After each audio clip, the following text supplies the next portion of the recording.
si tu abandonnes jamais, tu vas jamais échouer. Et moi, je pense que c'est vraiment le meilleur conseil que je peux donner, c'est ça, quoi. Pour se lancer, moi, je pense qu'il faut vraiment passer à l'action avec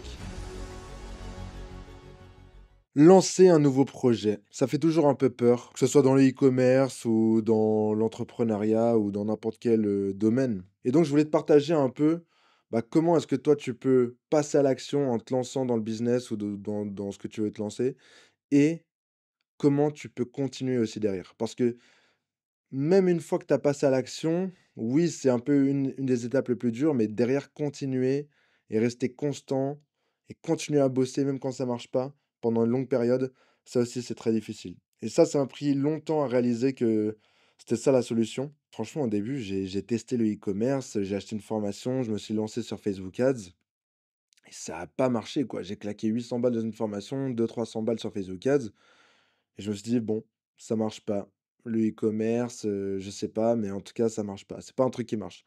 Et ça, c'est un peu l'approche que la plupart des gens ont quand ils sont débutants en e-commerce et je pense un peu dans tous les domaines et c'est pour ça qu'il y a aussi peu d'entrepreneurs. Parce que même si, bon, moi, j'ai l'impression qu'il y a des entrepreneurs partout puisque je vis, dans ce milieu entrepreneurial où il y a que des entrepreneurs de partout.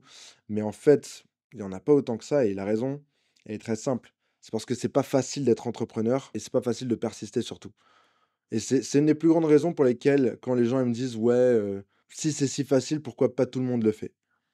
Parce que la vérité, c'est que c'est pas si facile. Pour réussir dans n'importe quel domaine, c'est pas facile.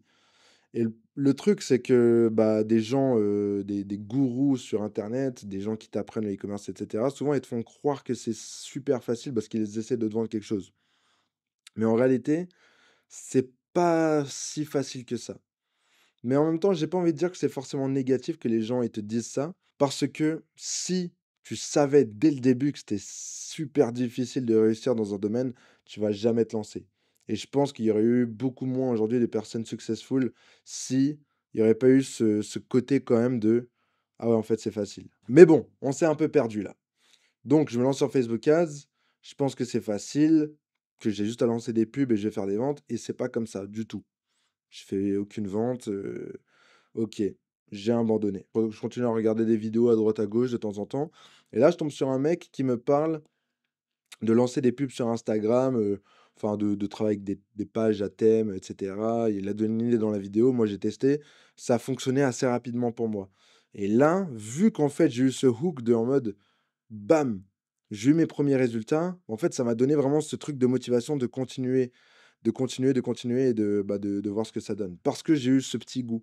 Donc, encore une fois, ça c'est il y a une grande part de chance là-dedans. Donc, si ça se trouve, si j'avais pas eu la chance d'avoir eu, ces résultats, assez rapidement dans mon parcours, peut-être que jamais j'aurais fait du e-commerce ou jamais j'aurais continué là-dedans. Et c'est pour ça que quand tu lances ton projet, pour persister, il faut vraiment que tu y crois, peu importe la réalité en face de toi. Parce que oui, c'est facile d'y croire quand, tu as un peu de succès ou tu as quelque chose qui te prouve que c'est possible et c'est une des raisons pour laquelle j'ai réussi à persister là-dedans. Mais c'est pas la vérité absolue parce qu'en fait, si ça se trouve, tu vas juste persister et ça a marché quelques mois plus tard.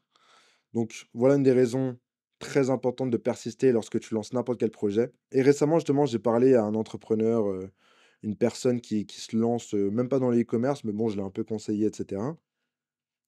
Et cette personne-là, en fait, je lui ai donné un plan d'action en mode, «OK, tu dois faire ça, ça, ça, ça, ça» et j'ai fait exprès de prioriser des choses simples et des choses qui sont directement actionable. Ça veut dire que tu peux directement exécuter.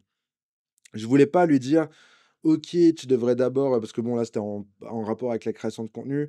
OK, d'abord, il faut que tu aies une caméra qui soit bien, une bonne lumière, un bon micro, ci, ça, non.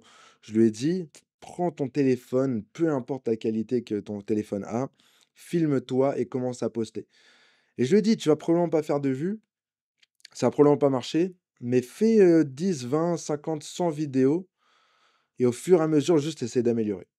En fait, c'est ça le truc, c'est qu'il faut juste que tu commences de la manière la plus simple possible. Tu veux te lancer un e-commerce? Bah, tout ce que tu as à faire, c'est de créer un Shopify, créer des pubs Facebook, les lancer et c'est tout. Donc oui, clairement, c'est pas aussi simple que ça, mais en fait, il faut juste partir avec les bases, quoi. Faut juste y aller étape par étape et commencer par les choses les plus simples. Et peut-être que voilà, genre le e-commerce, Là, tu veux te lancer, tu pas d'entreprise, t'as pas ci, t'as pas ça. Bah, c'est quoi la chose la plus simple pour se lancer? Qu'est-ce que tu peux faire? Bah, peut-être commence déjà à vendre des choses que tu as chez toi qui traînent, tu les vends sur Le Bon Coin ou sur eBay. Comme ça, déjà, tu commences à vendre un truc. Ça peut paraître un peu débile, hein, ce que je suis en train de te dire, mais tu vas capter le raisonnement. Tu commences à vendre tes trucs. Après, peut-être que tu vas commencer à faire de l'achat-revente, donc tu vas t'intéresser, sur certains, objets, tu vas pouvoir en acheter, en revendre. Bref, tu fais quelques milliers d'euros juste en achetant et en vendant des trucs sur eBay, Le Bon Coin, dans des vides-greniers, et cetera. Et là, en fait, en même temps, en parallèle, tu peux créer ton entreprise, créer tes comptes Facebook, créer ton Stripe, ton PayPal, et cetera. Toutes ces choses-là dont tu as besoin pour faire du e-commerce, te former en parallèle et là, tu peux te lancer en e-commerce un peu après, mais tu as déjà commencé à passer à l'action dans une direction. Et je pense que c'est très important parce que tu pourrais aussi très bien juste te dire: «Bon, je vais progressivement me lancer en e-commerce. D'abord, je vais me former, je vais créer mes comptes, je vais faire mes trucs» et ça va te prendre un temps monstre. Et la plupart des temps, ils sont pas patients. Tu vas pas attendre 2 3 mois avant de te lancer en e-commerce. Alors que moi, si tu commences déjà juste à vendre un truc sur internet, bah, tu as déjà fait un premier pas dans la direction que tu veux aller. Tu as déjà pris un premier pas dans la direction de changer ta vie.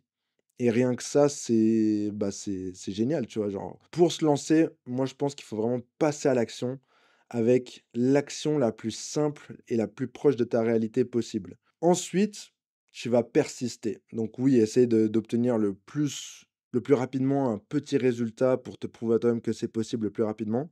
Comme ça va te faire persister et après, faut driver le projet, quoi. Faut juste que tu forces parce que la réussite, ça va pas te tomber dessus. Faut que tu forces, en fait et ça, c'est un truc que j'ai appris dans mon parcours.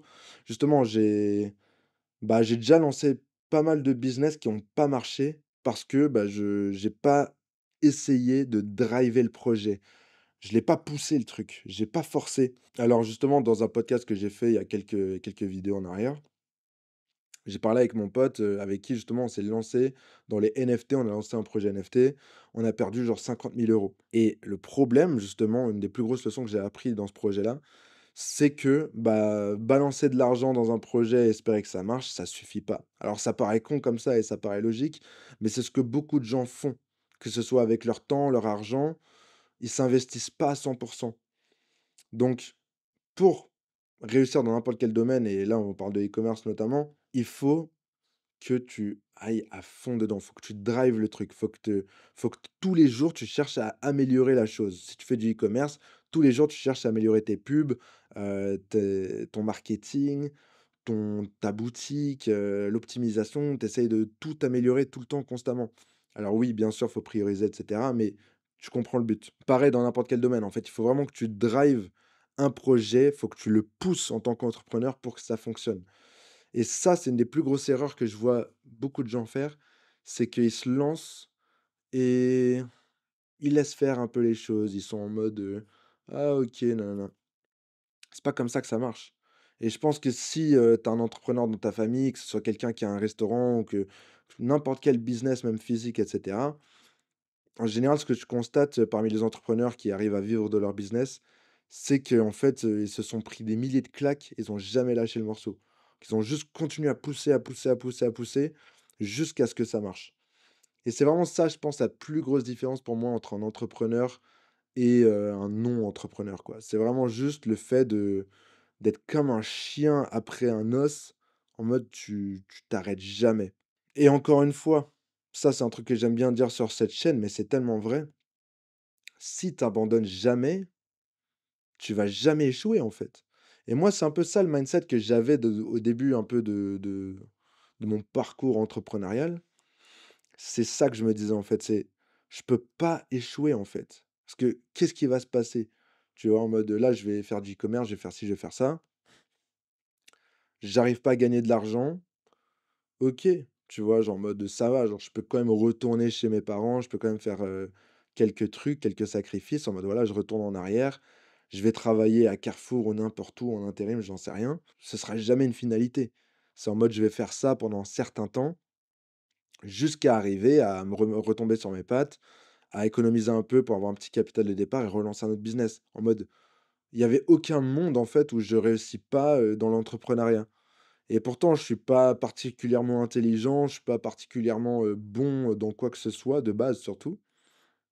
Mais juste le fait, en fait, de me dire que il y a aucun monde où ça marche pas. Il y a aucun monde où je perce pas, en fait. Bah, juste en me disant ça, bah, c'est ça qui m'a fait réussir, en fait. Et c'est ça la plus grosse différence entre moi et quelqu'un d'autre qui s'est lancé, en même temps que moi et qui a pas réussi. Et quand je dis réussi, là, pour le coup, je parle vraiment de, bah, de pouvoir vivre, du business, quoi. Je suis même pas en train de parler de faire des sommes astronomiques. Même si c'est principalement un peu les mêmes principes, mais beaucoup plus poussés, quoi. C'est pour ça qu'aussi je suis content, en fait, et je sais vraiment pas d'où ça vient, mais quand j'étais jeune et que je me suis lancé en entrepreneuriat, j'ai vraiment eu ces bons mindsets, même si j'étais complètement débile, je savais rien de chez rien, je pensais que j'allais être millionnaire, super rapidement, tac tac, j'ai vraiment,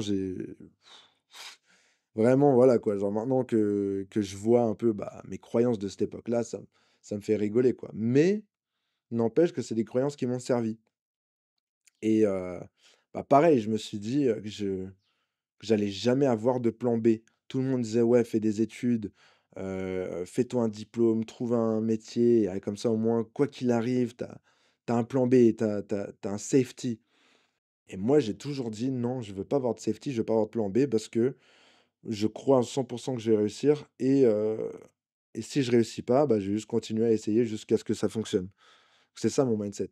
Je pense que même pour toi, du coup, si tu regardes cette vidéo, surtout, bah, jusqu'à maintenant, tu es encore dans cette vidéo, bah, faut que tu te dises ça. C'est exactement la chose qu'il faut que tu te dises. J'ai pas de plan B, je me lance, et quoi qu'il arrive, je vais jamais lâcher le morceau. Je vais jamais abandonner. Même si je retombe à zéro, même si ça, je vais toujours continuer. Et moi, je crois honnêtement et à 100 que si tu as ces croyances-là, c'est impossible que tu ne réussisses pas, au moins déjà à vivre de ton business et même à exceller. Alors oui, ça c'est la première étape, et c'est loin d'être gagné une fois que tu réussis à vivre de ton business et que que tu réussis un peu dans l'entrepreneuriat. Après, il y a encore tellement d'étapes, ça va tellement loin, de toute façon, c'est un jeu infini. Et même moi, je suis en plein dedans, tu vois, genre je suis très loin de mes objectifs, je suis très loin de là où je veux être. Et tous les jours, je continue à apprendre, à me former, à essayer d'aller au next step. Mais en tout cas, pour se lancer, il y a aucun meilleur mindset que ça. Et moi, je pense que c'est vraiment le meilleur conseil que je peux donner aujourd'hui. C'est ça, quoi. Et après, ça paraît logique, en fait. Quand tu es dans le monde de l'entrepreneuriat, genre, tu vois, moi, maintenant, tous les gens que je connais aujourd'hui, la plupart de mes amis sont entrepreneurs, c'est des gens qui font du business, et cetera. Genre, on va même pas parler de ce genre de choses parce que c'est tellement normal, tu vois? Genre, ça va tellement de soi, et c'est pour ça que même moi, j'oublie, en fait, ces principes fondamentaux parce que c'est juste naturel maintenant, c'est normal. Parce que tous les gens que je côtoie, ils ont un peu un mindset similaire par rapport à toutes ces choses-là. C'est normal dans ce milieu, tu vois? Et moi, vu que je côtoie pas vraiment des gens, pas pour dire que c'est forcément quelque chose que j'essaie d'éviter au maximum, mais c'est juste, voilà, dans mon entourage, il y a pas vraiment de gens comme ça, et bah, je suis en Thaïlande, enfin bref, j'ai une certaine chance, et cetera, dans ma vie de pouvoir choisir mon entourage, et cetera. Enfin, quoique ça reste un choix. Mais c'est totalement normal comme mindset et tout, et c'est pour ça que, bah, c'est d'autant plus important, si toi, tu n'avais pas encore compris ça, de l'intégrer à 100, parce que, bah, c'est pas pour rien que toutes les personnes que je connais qui ont réussi en business ont, bah, ce truc inné en eux, quoi. Et si tu veux quelques références, pour, te former un peu sur le mindset, bah, moi, je pense qu'il m'a beaucoup aidé au début, c'est que je regardais beaucoup, moi, de vidéos de Sam Ovens. Sam Ovens, c'est un grand entrepreneur, bah, c'est le mec qui a fait Skool, la plateforme. Mais de base, c'était un infopreneur. Je sais pas s'il y a beaucoup de gens qui le connaissent ici, j'imagine quand même que oui, un minimum. Et lui, il faisait des vidéos sur YouTube où vraiment juste il te parlait pendant 20 minutes sur un sujet ultra précis. Le mec, il est laser focus. Et pour moi, ça, c'est genre top tier de contenu business, tu vois? Genre, c'est vraiment les principes fondamentaux et il te fait vraiment comprendre les trucs tellement clairs, et en tout cas, moi, c'est ce qui m'a beaucoup aidé au début.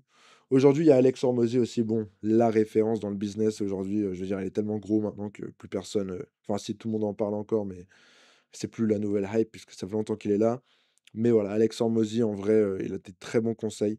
Je conseille surtout, d'écouter les podcasts d'Alex Hormozy, qu'il a fait sur d'autres chaînes, donc juste de taper Alex Hormozy podcast.